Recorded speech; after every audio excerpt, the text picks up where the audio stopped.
Taylor here, and today I finally get to talk to you all about The Shape of Water. I've been waiting for this movie for such a long time, and we finally got it at my theater here. So just telling you right now, this is absolutely going to be a spoiler review because I want to talk about so much that happened in this movie. So right off the bat, I just want to say that I loved the opening scene so much.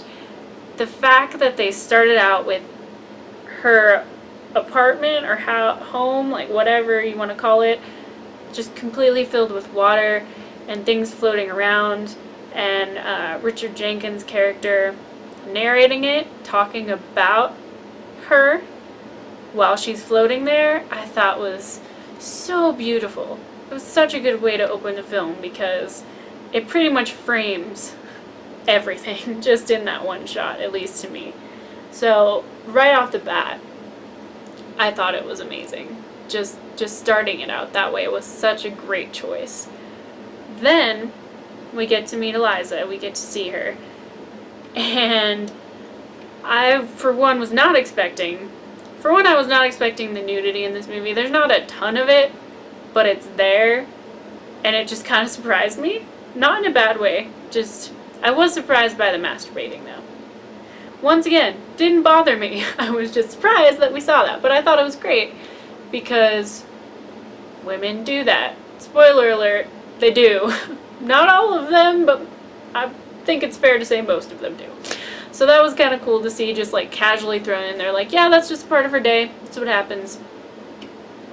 And that's just that. Like, that was kind of cool. So there was that, and then I really loved being able to see her relationship with Richard Jenkins' character, because it's very clear that they have pretty much all that they have is each other. Obviously Eliza has Octavia Spencer's character, but those two, you can tell, have a really close friendship and are always there for each other, and they don't really have anybody else.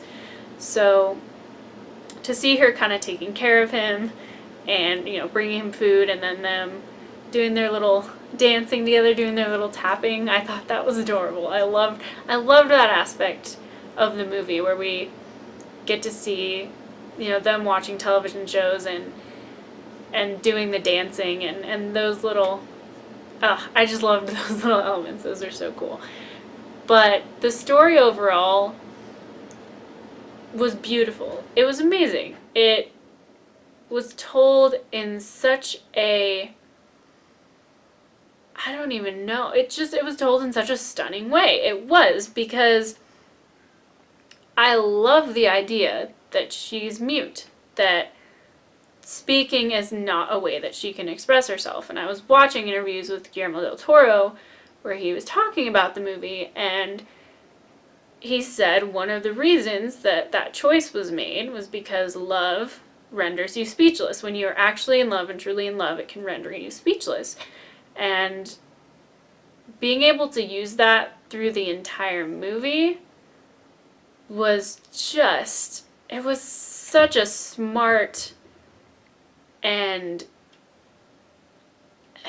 beautiful, bold choice to have the main character not talk at all, and yet to be able to feel so connected with her and the things she's feeling. And that's a huge testament to Sally Hawkins and her absolutely magnificent performance. She was so magnetic. She really was. It was it was just something super incredible to see, because she gave that character so much depth and so much humanity, and I just felt it. I just felt her emotions. I felt when she was happy, and I felt when she was angry, and I felt when she was determined, and it just completely jumped off the screen. Especially when she was having a conversation with Richard Jenkins' character, when she is basically telling him that she has to get the creature, has to get him out of that facility or they're going to kill him. And she gets so passionate and just so upset. And she gets frustrated. She's like, "You are not listening to me. Repeat back to me exactly what I'm signing to you. Say the exact literal words that I'm signing to you." And it's just such a powerful moment when she's finally able to kind of get that point across. Even though he still doesn't agree with her at that moment, she's finally able to, you can tell when she's signing that she's like she is pumped. She is like angry, and she's so passionate about, just like, she slams on her chest a couple of times and is very adamant of, "You need to pay attention to what I'm saying to you." And that moments like that were so well executed and so perfect. And it was moments like that that just completely blew me away. And there were so many like that where you just feel it. Yeah, her performance was incredible. And speaking of incredible performances, Michael Shannon was astounding, really. It was the same interview, but it was him talking instead of Guillermo. He said that that Guillermo never told him to be a villain. It was never a villain role in the eyes of how he was portraying the character and what the character was to the story, which I thought was very interesting, because when it comes down to it, he was just a man trying to do his job, trying to, provide for his family, and with his own goals and his own kind of mindset. And it's just interesting to think about it from that perspective, because for most of the audience, you'll go into it and you'll see him as a villain because he's the antagonist and he's the one going against what we're supposed to want him to do. But he's always incredible, I think. Michael Shannon is amazing. And here, just seeing him interact with Eliza, with Sally Hawkins' character, their dynamic is, it's hard to look away from, because he has a presence that's tends to be pretty intimidating and very commanding and very much encompassing of how men were during that time. They were, the ones in charge, and they were the ones to be looked up to, and it was kind of their game. And to see Sally Hawkins' character, to see Eliza just not really afraid of him. I mean, there are times when she is, but at the end scene, when they're, not the end scene, but the scene where they're being interrogated in his office, and she just gives that smirk and signs, "Fuck you." That was incredible. I love that, because he knows that she's saying something that Octavia Spencer's character is not telling him, and that's freaking the best. But yeah, and then Michael Stuhlbarg, oh my gosh, he was, first of all, he was incredible in Call Me by Your Name, so that in itself, but then to do another incredible movie this year with another incredible performance from him, yeah, he's I just don't even have words. This entire cast was just so wonderful and just brought this movie to life so well. Yeah, Doug Jones. Shout out to Doug Jones, who needs to get more recognition, because as the creature. He was great. He was fantastic. Oh my gosh. Like, seriously, the creature wouldn't have worked without Doug Jones. I believe that. I really do. He is a really talented guy, and the creature was great in this movie. Especially, it was hard to watch, but the scene where he just straight up started eating the cat, oh my gosh, like, oh, yeah, that was a little grotesque for me, just because, like, poor cat. But at the same time, it's kind of an endearing scene, because he doesn't really know what he's doing. Like, this is very unfamiliar to him to see a cat. But, yeah, I guess I should also say that, I don't know, the music in it was used really well. I really, really enjoyed the music choices and the score. Really, really, really helped to bring a lot of emotion to the movie. And the scene where Sally Hawkins starts dancing and singing. I was not expecting that scene at all, but I loved it. I thought it was great because it's the only time we see her character speak in the whole movie. And it's heartbreaking because she knows that she has to say goodbye to the creature that understands her and that she's fallen in love with and that she's been intimate with. And it's so heartbreaking because it's like she feels like she doesn't fit in, like she has something very major missing that people see as missing because she can't talk like everyone else can talk. And that's a big part of the way humans communicate, and she just feels that loss and feels that missing piece. And with him, she doesn't have to feel that way. She can, she teaches him sign language, and they don't have to talk with actual words. And yeah, it's really just such a awesome love story. Like, it is. It's really hard for me to talk about this movie just because it's beautiful. Everything about it is beautiful inside out. The cinematography is wonderful. The music is wonderful. The script is great. All the characters are great. All the acting is great. The set design for all of it is so quirky and perfect. And the scene where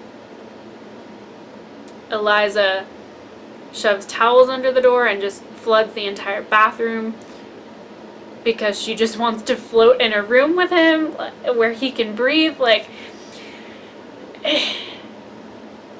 it's a beautiful, beautiful story. And I feel like I'm not really even saying anything important in this review. I feel like I'm not. But this is all I can say. This is how I feel. I sat in that theater and I was just stunned. I was just blown away. And I laughed and I cried, and there were moments that I was uncomfortable, but like not in a bad way, just I don't know. It's just Guillermo del Toro put magic into this movie. He really did. He put a little bit of magic into this movie. And just to feel like I got to live in it for a little bit was something very spectacular and extraordinary. Because that little slice of that world that we got to see was something truly, truly special. And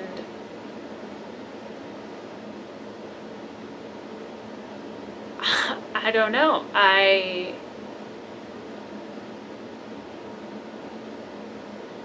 don't know.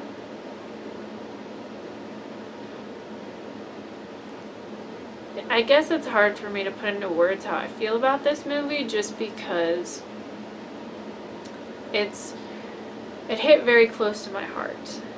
It is a love story, but it's also a story about characters that we don't normally get to see. You know, about a mute character and a creature that is treated not like a creature, that gets rescued and gets to fall in love, and you know, we get to see a black character during this time period. You know, Octavia Spencer, we get to see her character, but we get to see her come into her own and get to be, you know, she's not just the character that is being looked down on all the time and being told that she doesn't matter because she's a minority, and like she gets to have her own space in this movie. And then we get to see Richard Jenkins' character get turned down by a guy that he's trying to hit on, and we get to live in that and feel that, and we get to feel all of these characters and how their differences are affecting them and how they work through it and how they live through it, and it's just really fantastic, all of the perspectives we kind of get to at least look into a little bit in this movie. And yeah, I don't know. Guys, I really don't know. This movie has left me speechless. It really has. I tried writing notes about what I wanted to talk about for this review, and I gave myself a day to try and think about what I was going to say and how I was going to say it, and the only way I could do this was to sit down and start talking, because that's really all I can do right now with how this movie left me feeling. It's one of my favorite movies of this year. It's probably going to land on my list of favorite movies of all time. But yeah, please let me know what you guys thought in the comments, because I really don't know what else to say. This movie's fantastic and beautiful and perfect, and it's everything that I could have ever wanted, and I'm so, so glad that we have Guillermo del Toro making movies like this, because it's something that only he can do the way that he does, and we're very, very lucky that we have him. That's all I'm going to say about that. I'm going to stop talking because I'm going to start crying. I really am. You guys are really going to get tired of me here soon, because movies make me cry and make me very emotional. Especially movies like this. But thank you guys so much for watching. All my links are down in the description for all my social media and for my Patreon campaign. The subscribe button is down there if you'd like to stick around. Once again, thank you guys so much for all your support. I couldn't have ever imagined the amount of support that I'm getting doing this. So thank you guys so, so much, and I will see you all next time.